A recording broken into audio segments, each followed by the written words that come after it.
Okay, this is sort of like an introduction to drums. My name's Fergal Hughes. I'm a private drum tutor here in Newry and Mourne. I'm also an administrator for Rock School, a grading system based in London, affiliated with Trinity. And I'm the administrator for Rock School in Newry and Mourne. Basically what I'm going to do today is bring you through the drum kit itself, the names of each drum, what each drum should sound like, and the purpose of each drum. Then I'm going to bring you through the 4 rules of drumming if you are looking to become a drummer. These are the 4 rules that you should always abide by. Then I'll jump into a couple of drum beats. I'll show you the first basic drum beat and I'll sort of pair it up with a song, and then I'll show you variations of that first initial drum beat. Okay, so starting with the biggest drum of all, which is the one that's down in the ground here, which you can see is quite low and heavy looking. It's the bass drum.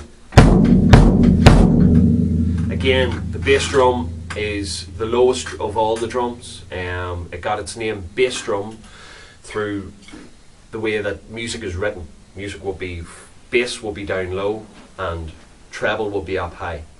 So the bass end of things is the low, deep end of things, and treble is the high-pitched end of things. So it's all to do with tone.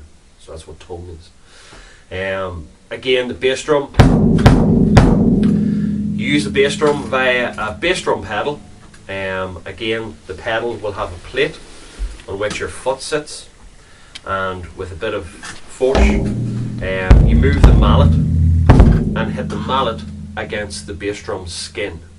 Again, all of the drums themselves, actual drums, acoustic drums, will have drum skins on them.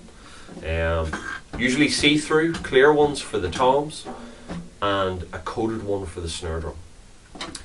Which brings me on to the second drum, which is the snare drum. Again, this is your snare drum. The snare drum, if I just pull it off the stand here, you can see has got a rattle at the bottom of it, which is known as the snare itself. And the purpose of that rattle in the bottom is that it's attached to the drum itself, either side, via these straps, and they strap the actual rattle itself to the bottom skin. So whenever you hit the drum, the air inside the drum shoots down to the bottom skin, vibrates against the snare, and gives you that pop, snap sort of sound.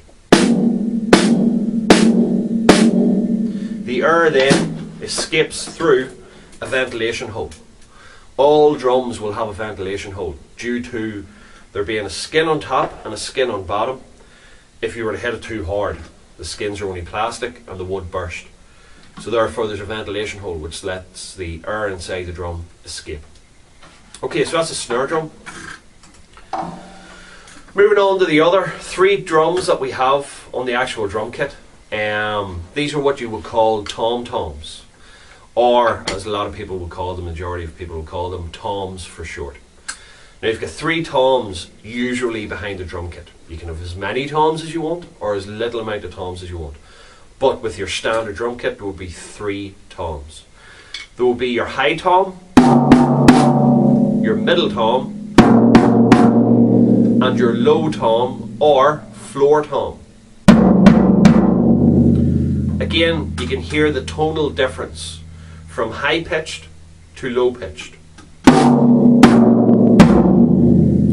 again, this one can be called the low tom or the floor tom. Floor tom because it sits on the floor, whereas the other 2 are mounted out of the bass drum.